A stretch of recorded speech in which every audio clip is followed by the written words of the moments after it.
The inaugural Indy Racing League includes 5 racing venues with Orlando, Phoenix, Indianapolis, Loudon, New Hampshire, and the ultra-glitzy Las Vegas Speedway being hosts for the IRL's debut season.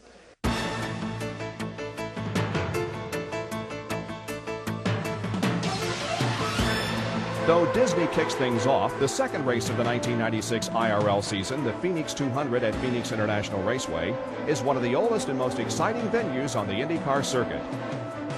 We're very happy about being part of that anchor group, and we think it's going to be beneficial to the sport and competitors, and number one, our race fans. The inaugural IRL season, however, will culminate with the crowning of a league champion following the Indianapolis 500 in May, meaning that 1996 will, in effect, be a 3-race series. The Indy Racing Series has always operated on a calendar year. Given that circumstance, you have the World Championship or the World Series happening at the end of May and right in the middle of your season. And operating just on the calendar year doesn't make sense. Much like American football, the Indy Racing League is starting its season in the summer. And as it stands now, New Hampshire International Speedway will kick off the 1996-97 IRL campaign next August. I tell you, it was something that we put a great deal of thought into. It wasn't a decision that we took lightly, but ultimately our decision was based on the fact that we were aligning ourselves with Indianapolis Motor Speedway and the Indianapolis 500. The $125 million Las Vegas Motor Speedway will be the next venue on the 96-97 IRL schedule. The 1.5-mile tri-oval is presently under construction on the outskirts of the Las Vegas Strip, and its bowl-like configuration will feature not only room for 100,000 race fans, but also a glamorous people mover to shuttle spectators from the suites to the garage area. First of all, being from Las Vegas and being in the gambling business, I knew there was no gamble going with Tony George in the IRL. Knowing Tony and his history in the family, they're winners, bottom line. I think that the IRL will help oval racing tremendously because it will be really the driving force behind a whole new oval series and the building of ovals around the United States. I think that's extremely important. We start with a modest series of 5 races the first year. We'd like to be at 8 the second year, and by the 3rd or 4th year, we're going to be at 10 or 12. The venues for the new Indy Racing League will continue to expand as the league settles in, yet much of the discussion continues to center around the point system adopted by the new league.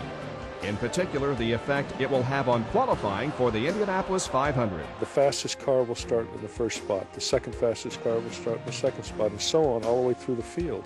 In effect, the IRL point system is designed to reward performance and participation in the league. Base points earned at each event would be multiplied by the number of races run by the entrant. The new scoring system is designed to provide starting slots at each venue to the top 75% of cars in the league standings. Thus, at Indianapolis, the leading 25 IRL participants would have spots secured in the field. But if and only if they can qualify within a predetermined percentage of that year's pole speed, whatever that might be. The only thing that's happened is that the people who have come and raced with you all year, the people who have come and invested the money, sponsors who spent tremendous money on cars can expect that with a good team, with a job well done, with points well earned and properly accumulated, they're going to have a spot at all the races, and not just the Indy 500. In addition to a minimum $1 million purse guaranteed for each event, the IRL will offer the only current $100,000 first-place payoff in Indianapolis car racing for events other than the Indy 500. Each IRL race will be televised live on ABC. We'll be back with a look at Team Menard next.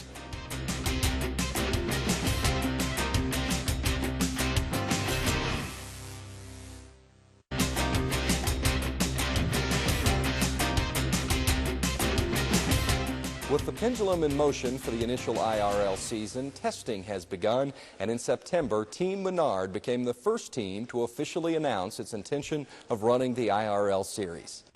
Third lap, what will it be? What will it be? And it's even faster. And it looks like we've got a new pole sitter, Scott Braden.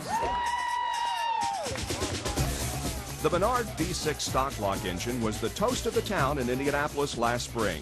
For 8 straight days in May, the engine set fast time, recording the fastest unofficial practice lap in Speedway history.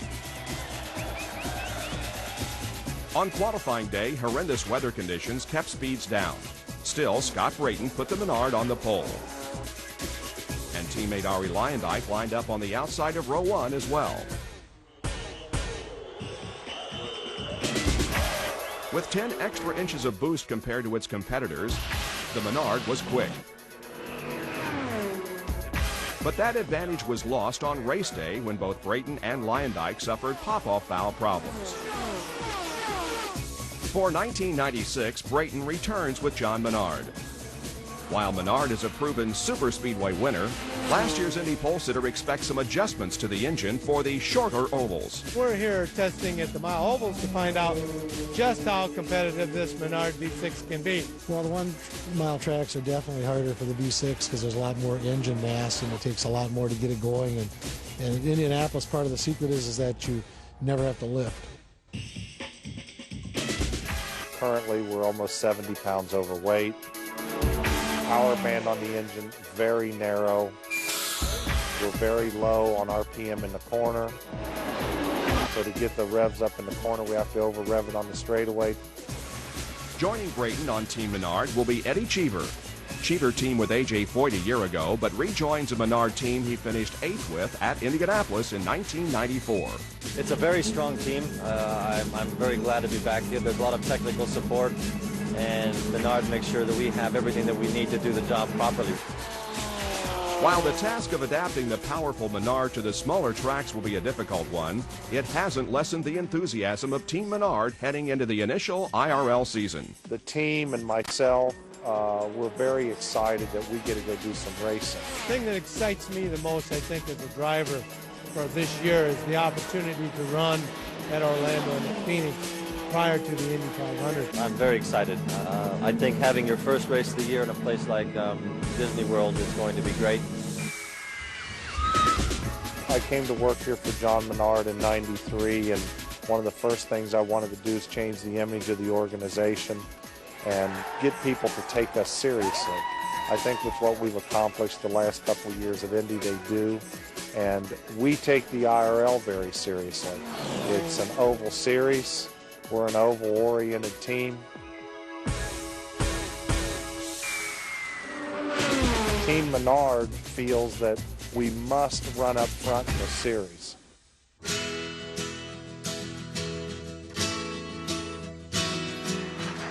The first former Indy 500 winner joined the new league in November when 1990 champion Ari Lyondike came to terms with a new team, Jonathan Bird, Project Indy Racing. Well, first of all, for me it's important to be at the Indianapolis 500.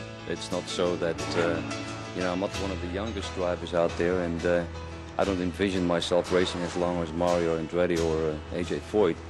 So for me it's really important to compete in the Indianapolis 500. This is so special because it's the first time I could have an Indy 500 winner. This is going to give us an opportunity to win a championship series, to win the whole league, as well as winning the Indy 500, which is my lifelong dream. I'm as happy as a little boy who's getting to see his every wish come true.